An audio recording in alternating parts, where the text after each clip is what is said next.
Hello and welcome to our final module. So I hope that you have had the opportunity to either complete your hours or are getting close to it. I know that the summer can be a little bit more difficult, but as we are in our final module, time is getting close, so just make sure that you are going to be able to complete your hours in time. As I stated in Module 1, the only way that I can make sure that you have successfully passed this class is if you do have all of those hours done. It's out of my hands. If you don't have them done, then you can't pass the course. This is a transfer class, and so we are bound by several higher entities than us that students have completed 40 hours in a K-12 classroom. So as we get into our final module, this one's going to be another very practical one, more personal and practical than Module 4 was, where you were completing a lesson plan and an assessment, because really this final module is getting you ready to be out in the field. So there are several things that you're going to be looking at in this module as well as completing. So when we go into our course and we get down to Module 5, which is going to be down here all the way at the end, you're going to see that we're looking at chapters 13, 14, and 15 in the textbook, so we're finishing up in that. And then there's just a whole bunch of really practical information. So if you're going to be creating a portfolio, which you are probably going to have to do at some point, here's a great link for that. Here's the link to the licensure information through the Virginia Department of Education. Here's some great interviewing resources. As I said, this module is really set up to be, let's take all of the content knowledge from the previous modules and let's put it into practice so that you can get hired, because of course that's what the main goal is. So as you go into Module 5, you will see all of your journals need to be completed by the end of our course, and so I have set our end date as July 31st. So make sure that all of your journals are done by then. Remember that they are found in the quizzes if you can't find them anyplace else. And don't forget to make sure that you're following the proper format. Each of the journals should be at least 3 paragraphs. The first paragraph is kind of the scholarly paragraph. What does research, what do our resources say about the particular topic? The second paragraph is what did you observe in your classroom that pertained to that topic?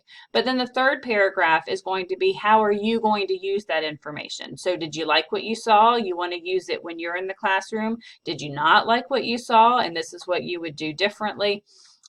Just kind of your thoughts as you've been in the classroom. So just make sure that all of your journals are done by the end of our course. When you are done with your 40 hours, you have to upload your observation log that shows that you completed at least 40 hours and make sure that it's signed. So whether or not it was your cooperating teacher, whether it was a principal, somebody needs to have signed off that you did complete your 40 hours. And then these are the last few assignments that you're going to do. I'm going to skip the resume because that's going to go with discussion 5. Your teaching philosophy, now that you have completed your hours and now that you're at the end of the course and you've looked at all the resources that have been in this course, now it's time to finalize your teaching philosophy. Make sure that you go back to the requirements. You will notice that every topic that you're supposed to address in your teaching philosophy is what the topics are in your observation journals. I did that on purpose because these are the topics that most employers are going to ask about. So I want you to be well versed in them. So now that you're at the end, you should really have a well-developed teaching philosophy.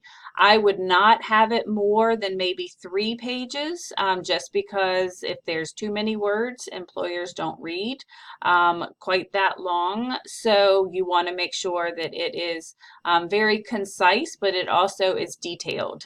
You don't want to just say, oh, well, I think that we should use technology in the classroom and then leave it there.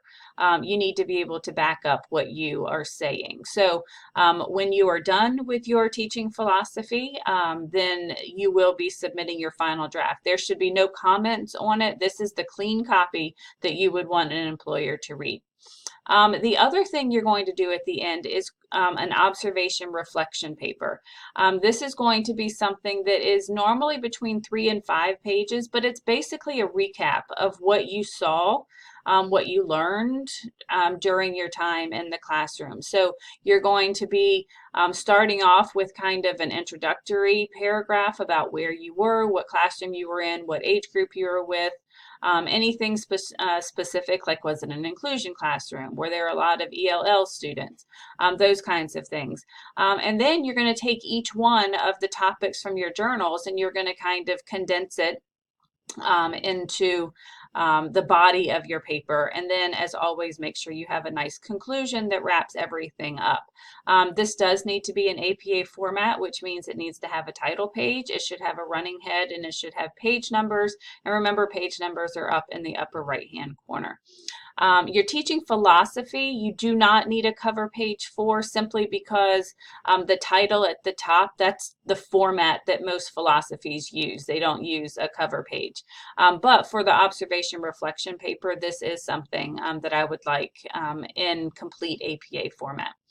And then finally, we get down to discussion 5 in the resume. So discussion 5 is actually going to ask you to research the particular location and or school that you would like to get a job in. So you're going to be finding out if you're interested in a particular school in Virginia Beach, then you're going to find out some information about that particular school.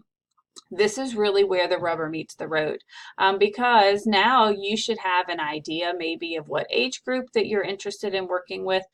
So the more information that you have, the better. So after you complete your discussion board, or at least have found the city and the school, and it doesn't have to be a school. If it's just a city that you know you want to work in, that's totally fine as well. But then I want you to actually create your resume in order to get that job. So again, we want to make sure we're connecting all of the dots. And so when you write your resume, there's a ton of different formats out there. The only things that definitely I would be looking for, your contact information, qualifications. So what is it that they're going to be looking for? You can actually go on to the different cities' websites and look at their teacher applications, and you can see what it is that they're looking for. And that's where you put in the qualifications. Education needs to go in your resume. Relevant work experience. When you use at least 2 action verbs, that just means that you're starting your list of experiences with things like managed daily schedules. When you write a resume, you are rarely going to write in full sentences, which most people would appreciate, because it truly is supposed to be quick and to the point, so that in one page, employers are looking at how wonderful you are and wanting to hire you. Anything else that you think is relevant? So if you have different certifications, those would be really important to list as well. You do not need to list references anymore. Now, if anyone puts anything on their resume, it'll say references available upon request.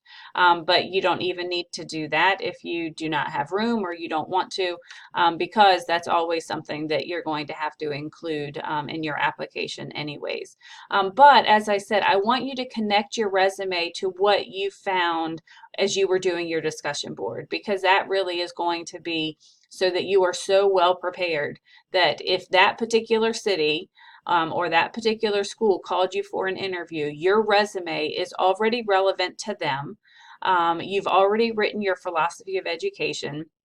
You have a lesson plan that you can show to them. You can show them the different journals, your observation reflection paper, but really this is meant to be the module that is getting you ready to be out in the field. So as I said, just make sure that everything is done. Check the grade book, go back through the different modules, look on the assignments page. Just double check, triple check that you've done everything, because with the way that the course was running with rolling due dates, because everyone was getting into classrooms at different times, you may have overlooked something. So I just want to make sure that you get it all done. So if you have any questions, please don't hesitate to contact me. But I hope that you really enjoy this final module that's getting you ready to go out into the field. So you did a fantastic job. I know that summer is difficult, so congratulations on working through something that wasn't quite as easy as some of the other semesters, but I hope that you did find that the course was really helpful, and again, practical and applicable for you. I thoroughly enjoyed working with each one of you. Please stay in touch. Let me know where you end up. And I'm always here, even if you're not in one of my classes, to help any way that I can. So great job. Finish strong, and hopefully I will see you in another class.